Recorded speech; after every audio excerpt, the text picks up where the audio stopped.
Hindi naman sang-ayon si Lanao del Sur 1st District Representative Zia Alonto Adyong sa pahayag ni Vice President Sara Duterte hinggil sa magiging pondo ng kanyang opisina para sa susunod na taon. Ayon sa mambabatas, hindi ang mismong nakaupo sa ahensya ang kanilang tinitingnan para aprobahan ang pondo, kundi ang pangangailangan ng mismong tanggapan. Ang mga detalye ihatid sa atin ni Julian Bunag, live mula sa Batasang Pambansa. Julian.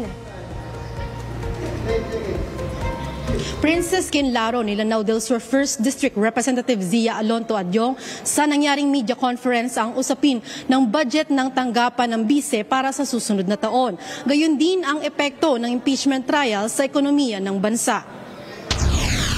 Isang normal na proseso, ganyan inilarawan ni Lanao del Sur 1st District Representative Zia Alonto Adyong hinggil sa pondo ng Vice-Presidente para sa taong 2026. Sa isa kasing panayam, sinabi ng Vice na ang 700 million pesos na budget ng kanyang opisina ngayong 2025 ay hindi nalalayo sa 733 million pesos na pondo na kanilang binabalak hingin para sa susunod na taon. Ayon sa kanya, ang isa sa mga rason kung bakit hindi siya humiling ng mas malaking pondo ay dahil hindi siya kaalyado ng kasalukuyang administrasyon. Buwelta ni Representative Adyong, nakatuon ang kanilang buong pansin sa budget allocation na kakailanganin ng Office of the Vice President, hindi sa kung siya ba ay pabor o hindi sa kasalukuyang administrasyon. I beg to disagree because in the first place, though we may not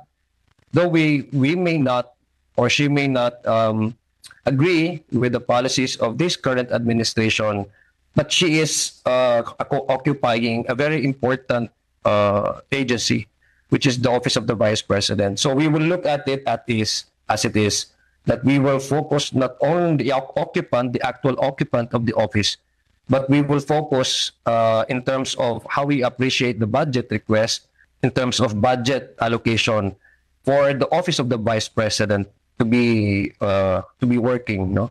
Dagdag pa ng mambabatas, mananatiling ang Department of Budget and Management o DBM at Development Budget Coordination Committee ang susuri sa mga hiling ng bawat ahensya hinggil sa pondo. Samantala, ayon kay Representative Adyong, hindi makakaapekto sa pakikipag-ugnayan ng Pilipinas sa ibang bansa ang impeachment trial na kinahaharap ng bise, bagkus binibigyang patunay lang nito na mayroong political maturity ang bansa. In order to avoid political instability. In fact, the impeachment process is it's a display of the maturity, political maturity of a country such as ours. Dagdag pa niya, isa ang trust at credit rating na natatanggap ng pamahalaan sa nakatutulong para mas lalong mamuhunan ang mga investor sa bansa. Siniling din ni Representative Adyong na sa gagawing budget deliberation ng OVP ay sana dumalo ang mga kinauukulan para naman madepensahan nila ang hiniling nilang pondo para sa susunod na taon. At yan lamang muna ang pinakahuling update para sa totoong balita sa Bagong Pilipinas. Julian Bunag, Congress News. Maraming salamat, Julian Bunag.